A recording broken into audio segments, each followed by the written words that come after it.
الحمد لله رب العالمين والصلاة والسلام على رسولنا محمد وعلى آله وصحبه أجمعين.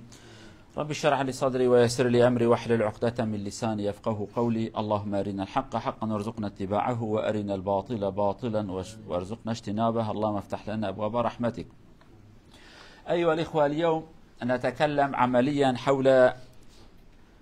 عن النبي صلى الله عليه وسلم وكيف كان يعالج مشكلة العنف. العنف تعلمون معناه أشدة ضد الرحمة يعني. ومن طبيعة الإنسان مع الأسف الشديد يصدر كثيرا منا العنف والشدة والغلظة وعدم الرحمة أو المعاملة بما هو أسوأ أو بالسيء. فلنرى كيف كان الرسول صلى الله عليه وسلم يعلم الصحابة ويربيهم ويلقنهم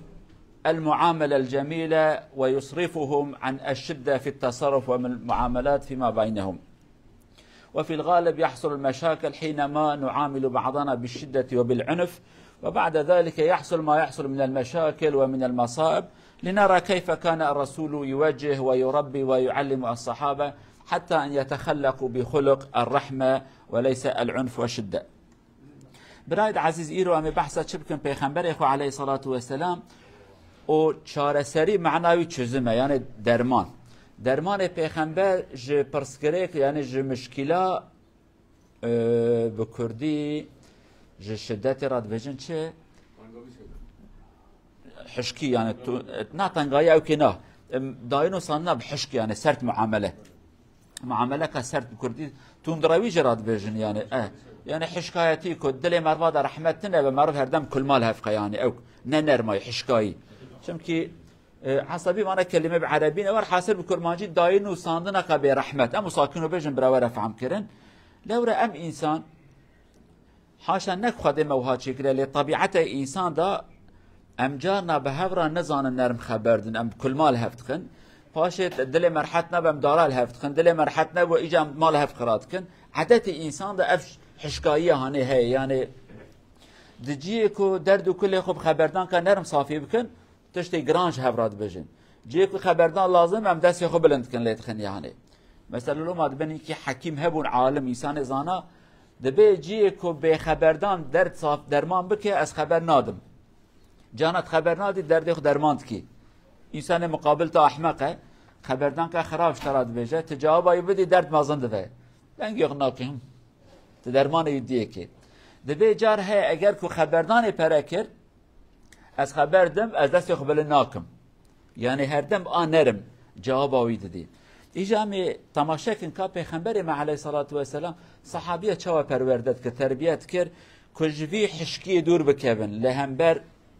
سرشکاندن و دلشکاندن و کشتن دور بکوین به شکل که نرم به هفرا بدون و بستینن. عجبا پیغمبر چوات کرد درمانه وی چی بو چاره سریه وی چی بو کج انسان جی کشتن جی شر عاجز دور بکوین دجی ویدا ده برحمت بن درد و کل خوب خبردانه که نرم صافی بکن نب لیخستنه نب کشتنه. مثلا ایرو گلک درد و کل مهنه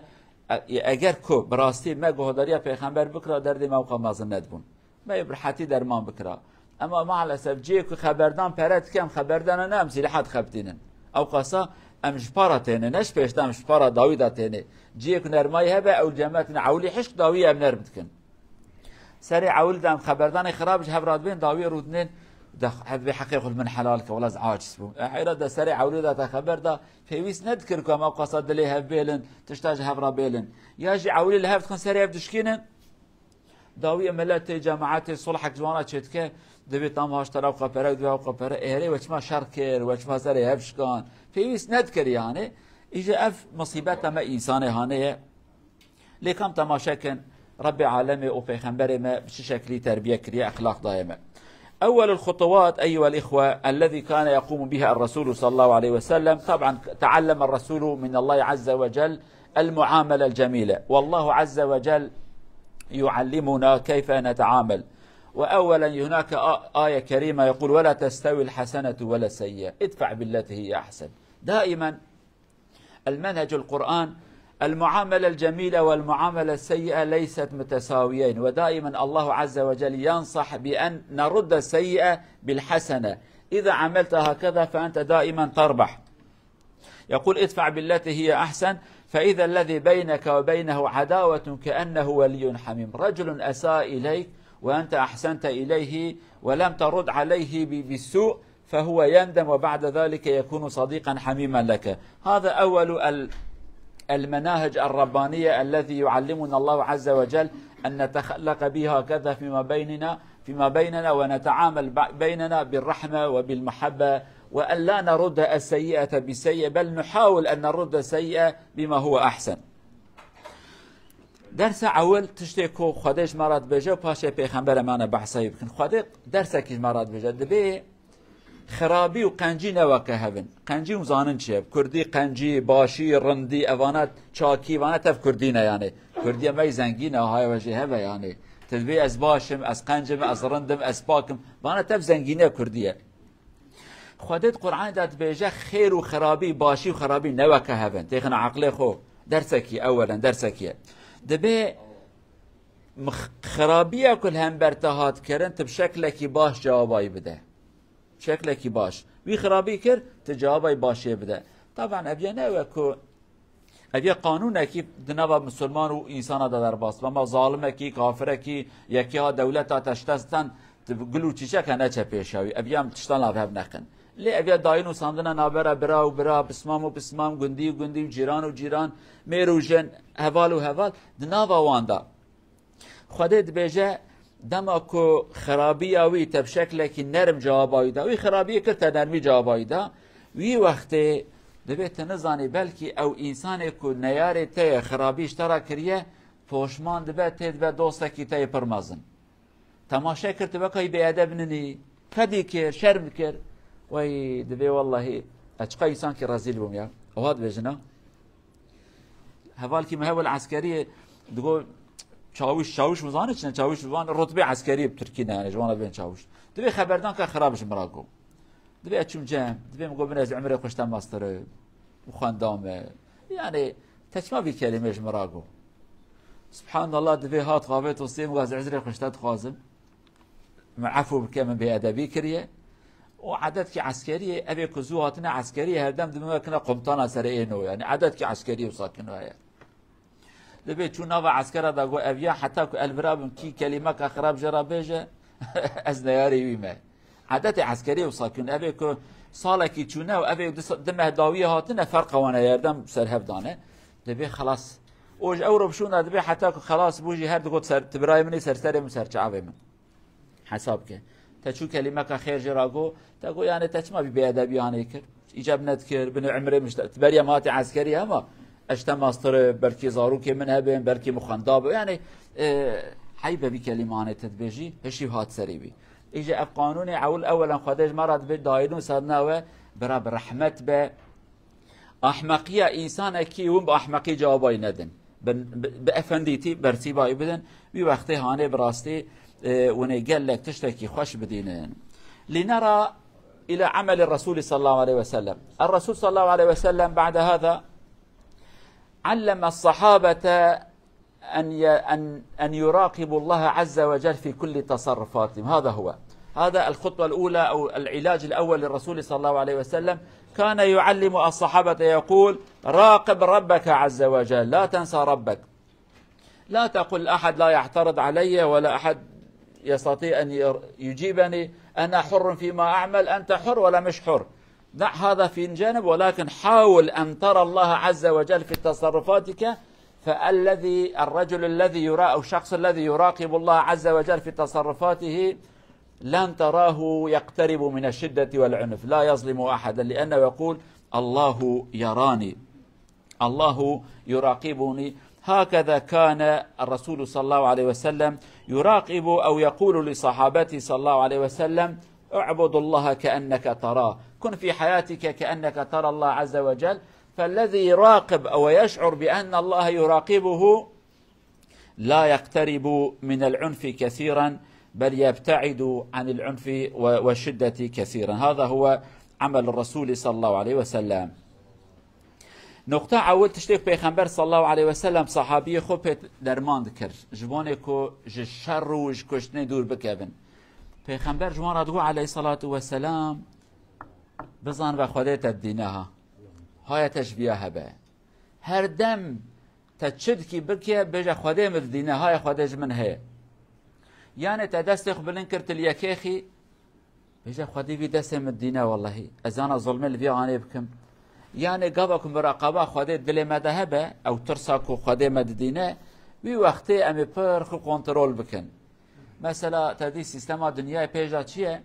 د باجارا دا کامera گلک بونه کامera سیستم کامera گلک یعنی انا لفراج کامera هنه ام هفت دینه دولت مدینه دما كنت هری دکانه کی تهری سنتره کی تهری جه کی او تزانی بی وای کامera هي چاوی وانتنه خودش ورازی وندکارن دزی کی حیله کی هم تکارن بکن دنیای دا امی پر که افندیا و هرن ورن لولا قامرة سرمية ده إجا أن قامرة مازن قامرة خدي عز وجل مراقبة مازن أبا خدي عز وجل بشبو برو دلي تدا چهتويش زانه يعني مثل أم چند دكانه تخوازن دزيكي بكن لشترسا قامرة ام نورن دزي بكن اما كو ام زان بن واي خدي چيه ام بجن دلم بخوازه دزيكي خدي ويش زانه رجع قيامات جمرة بجا عبد من دور ولا منافق تدخواست دزي بكي اما تشترسات انا اذكر دلي تدخواست نكتجم الترسيات تجمع نترسيات خدي نترسيات ترسا خدي دلي تدا تنبو تدقو والله قانون قامرة مدينة اگر قامرة تنبو نتي مالا وان خراكرا فقط اجاك ايمان هبه ايمان دبي والله قامرة هبه تنبو خدي مدينة از شما بيتشتياني بكم مراقبه خدي عز وجل لو ما پیغمبر ما عليه الصلاة والسلام كم معاذ كري جبل دبي مقو يا رسول خدي اوصيني يا رسول الله قو اعبد الله كأنك تراه عبادت خدای را بکه وکا که تو خدای خود دینی نه خدای تا دین خدایش خون تا دینه خبردان جرات نه ولکن ته بخدای خورا بده و بس دینه وکا خدای هر دم برچعبه ته به وی شکل هانه ته حساب و کتاب و دفتر خو بکه او بده و بس دینه يعني افیا ابا عول پیغمبر مجبونه و ام لهمبره شدید نبن ظالم نبن برحمت نبن جمره تقوم مراقبه خدای خو بکن تشکر بجا خدای مدینه افیا ابا عول الثاني الرسول صلى الله عليه وسلم بعد أن ذكرهم بمراقبة الله دلهم على أخلاق آخر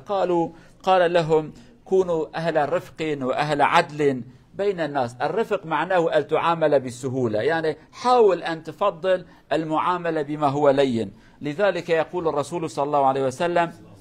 إن الله رفيق يحب الرفق ويعطي على الرفق ما لا يعطي على العنف وما لا يعطي على ما سواه. يعني إذا حاولت أن تكسب شيئا بالعنف ولو جربت أن تأخذه بالرفق لأخذت بالرفق أكثر وأسهل بدون مصارف، ولكن قد تأخذه بالعنف ولكن بشدة وبصعوبة وبتعب، ولكن لو حاولت أن تأخذ بالرفق لأخذته بالسهولة. إذن المعاملة بالسهولة وبالرحمة أفضل من العنف. كذلك الرسول صلى الله عليه وسلم علمنا أن نعمل هكذا، حسن المعاملة فيما بعد بالعطف والرحمة وليس بالعنف وبالشدة. نقطة دوية پیغمبر ما عليه الصلاة والسلام الصحابي دقو هر دم مسار عولي قوية داينو صدنا وبرب رحمت به، يعني بزحمتي بزوري نكن. مثلا ديو بابي كزاروكي وان هنا بني امجيك دا شاشتي كيدكن زاروكي ما غلطي كيدكن ام تخوازن وي غلطي نكن در البيشام هنا يا بنرماي بنصيحات هدي امي وراس بكن يا جامي چند دارال وانخن بلكي تدارا ليخش تا ترسيه اورو ناكل جارة قدي فرصته يا بجارة قدي بك جارة قدي سابقه تناديني وهر بك لتب نرماي بنصيحات اخي عقلي بني خدي حرام كريا نباشه عيبه دينه وها في وقت أنا تبمرجي أو دوام تكاد دريا خدي دات شات الحياة بين الحياة بي هر دريا باش دوتشه. لما پیغمبر مدمع عليه الصلاة والسلام خديج نرمائي حستك وخير ومكافآت وآليكارية كل سر نرمائي دادته سر حشكي وزحمتي نادته. يعني بلكي تبخازي بدارجي زاروكي خراست بكي ليتب خبرداني دها باشتر راست كي دهات كيف قلبي بي وهم تماشات كان اف اخلاقي انا اخلاقي كي مشهوره دي اسلام دا پیغمبر ما عليه الصلاه والسلام في اخلاق تطبيق تكر هر دم داينو صدناي برحمت وبنصيحت في شكل عن الملت تكر يعني دجيك عاجز به بنرمايل والنصيحت تكر اف اخلاقي انا جا امجبير وانكن. امر اخر كذلك الرسول صلى الله عليه وسلم علم الصحابه حتى لا يذهبوا الى العنف ان يعاملوا المخطئ كذلك بالرحمه وبالحكمه. الرجل يخطئ فالرسول يفضل أن يعامله بالرحمة وليس بالعنف، فالرجل يعقل أكثر ويفهم أكثر وتكسبه إلى صفك، ولكن لو عاملته بالعنف ربما توقفه عند حده، ولكن بعد ذلك لن تكسب قلبه ومحبته. أحد الصحابة أو نحن نقول أهل البدو الذي لم يتعاملوا أو لم يعيشوا في البلد يأتي إلى مسجد النبي صلى الله عليه وسلم، ومسكين يعني لا يعرف لا آداب المسجد ولا شيء، جديد دخل في الإسلام، فهو يبول في أحد الأطراف المسجد، يبول يشق على الأرض يعني. فالصحابة يحب أن يقوموا إليه، فالرسول صلى الله عليه وسلم يقول لا تزرموه دعوه، أي خليه يبول يعني. بعدما يبول يقول نادوني، يأتي ويقول لأحد الصحابة اذهب وصب شوي ماء على المكان البول حتى يطهر. فحينما يأتي هذا الرجل إليه الرسول هكذا بالسهولة: إن هذه المساجد لا تصلح لشيء من هذا البول ولا القذر، إنما هي لذكر الله عز وجل والصلاة وقراءة القرآن. انتهى بهذه السهولة، علمه،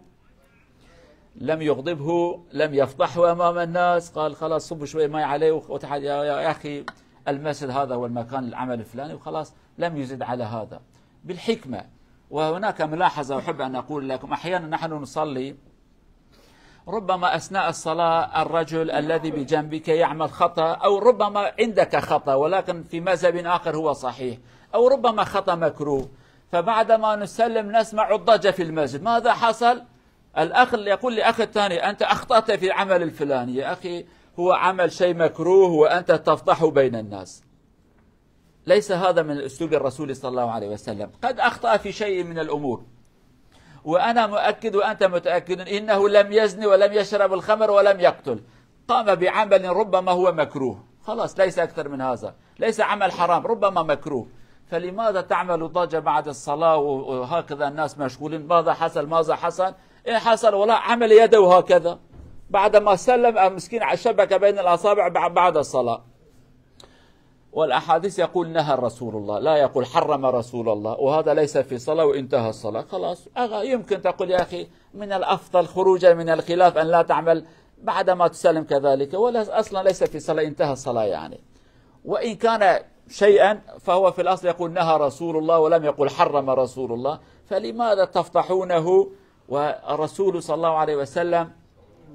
عامل الذي كان يبول في المسجد بهذا اللطف، ونحن نعامل الذي عمل شيئا بسيطا بهذا العنف. هذا خطأ منا، نحن لا نكسبه، بالعكس نحن نبغضه ونجعله يكره المسجد ويكره أن يصلي بجنبنا. فلنتعلم هذا من رسولنا صلى الله عليه وسلم. نقطه کادن یا بچکی درش که درس کی مهم تیده هبو پیغمبر ما اسلوب کیوی هبو گاوا کشاشیتی راست که شاشیتی دما که شاشیتی کی بکره پیغمبر آوا ندگو های قرقای ندگر نرمایی اسلوب کی خوش وی رازیل ندکر وی شربی ندکر روزه کی بنه یک تی جامعه پیغمبر دا بره ملت بدو اوی کل بار دروای مکه دجین جوانا اینکه بین بدو اینکه بین عرب بدو یعنی اوی چادر بجن کوچر و نعاجس نافن یعنی اوی ند باجارا دانه دروانه یعنی فقیرو تی عادت وانه همات گوشه خانه دا میزا خود کن فقیرو چه زانن اویش تی دنیرا مزگفته که آن بازده 30 متر دریجه و فرایه دا گوشه که دا میزا خود که فقیرو تزانه نویه صحابه ها رادبون که هر نتی پیغمبر بل برا میزا خود که بل عجله نکن میزا خلاص کرد به هر گازی کن بره ور امراج یکرات به هر تجی آوکلی که برا میزا ید عرض داره خوار پاکش ببه تی دبی وانا جامینه وران مزگفته دم معرف میزا خناکه توالت خناکه تشکی پیسناکه مزگفت جبون قرآنه جبون لمجه جبون دعای ذکره تمام قد یا دفتر هات گرتن ها درج نکه خطبه که سر نخوان وی برن نکر دانانی عرده وی رزول رسوا نکر فقیر و شاشتی که کرد اما پیغمبر اسلوبه که نرم کو بانک برور فرهات وی کلمه ها نجراگو حتی جاره که یکی دیت جامعه او دمکی اهل گندای پر شریعت روی تشتکیته هی نبیه پیغمبر کل لسلمه جد بینجاندن وزانه چه بینجانه پشکاندن یعنی اویا جد یرحموک الله سلمه جد بیجه صحابی دی اواد کن سبحان الله ابياد بي مالا مخرب ومتشكر هر كيش براتش تاكيكو سلمي جه فقير و شرمي دبه محجوب دبه سلام دده پیغمبر دبه او کی بو بی کلمه هانه او کی بو ساکنوگو او شخاد به دل خدا دبه مگو آلا یا پیغمبر یا تمام که تشتیق صحابیه نکرد یا رسول خدا بن سلام گم ازم والله گونا انا مر نوال مجد وصانا بجه خلاص نوال مجد مروه نابجه ایجا ابیا اوسا کیفایته دبه یا ربی تمنو پیغمبر کی جنت کس کی نکی جنت در رحمه خل منو پیغمبر بکی ارحمني وارحم محمدا ذي پیغمبر قال لقد ضيقت واسعا او حجرت واسعا قال رحمه خدا او خمازنا توقع تنكر مبارك برا رحمه خلين كده نيش بك يعني ما بيقوت ند بيجي اسلوبك نرم اخلاقك خوش پیغمبر يداراز که بني واكي دي ام هفت كن سينما جانا جامعه دام سلمشت كان پشت الميجه هيدا خر ورو خيره چبيه ولا ما مستابيا پشتك سلام دايه دست غوها كريه پشتك سلام دايه حديثه پیغمبر بي عليه الصلاه والسلام نوال مجد وقت ذکر داد دست غوا نکن فقط گوتيه نه يعني گوتيه نکن چتره ابياج پشتك سلام دايه دست مسي فقير و دشه كارد که دست غوات که مكروه تواكينو بكي نوال سلام دايه هاي بسم الله الرحمن الرحيم نقول لا اله الا الله جي ورو خيره جماعت نزانه مساله چیه اویا وید که سینما رزیل و رسوات کنه با جماعت ده ابن اخلاق پیغمبر علیه الصلاه و السلام مباشره پانتورت چما تنگه ولشترت تنگه نتنگه و ابن اخلاق پیغمبره الكلمه عربيه بجن النصيحه اذا كانت في العلن اصبحت فضيحه نصيحه وقت كنتش اشكره بك رزيلتي ابيا نه نصيحته يعني بني پیغمبر چد کر بنصيحته کی خوش ابي فقير هانجي تشتكي انزل مكروه هر نه حرام بیا زانبن يعني اكت جامعه حراميه ومازن ناقه مكروه تشتكي ياجي القرا روايتك القرا مذهبك بشكلك بلكي شاشات يفهم كرن شي جابت كت الدنيا خرات كي تبي انسان محجوب كي دليود من فقير ودي ناخذ جماعه المشك يعني تبي ازرج من درب ساكنه وصفا داوي برافان بعقل من ادينن وانا عقل صفا بيشين ابي انا اخلاق پیغمبر عليه الصلاه والسلام جاري ام نرم بين دلي خوش هفرا نرمكن بهفرا خوش خبردن امر اخر الرسول صلى الله عليه وسلم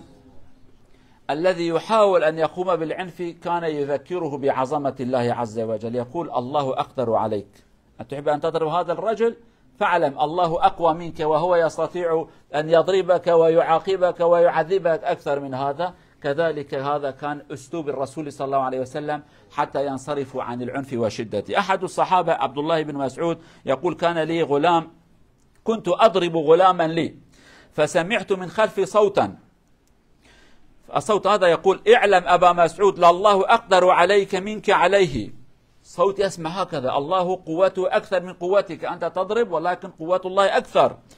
فالتفت فإذا هو رسول الله صلى الله عليه وسلم يقول هذا الكلام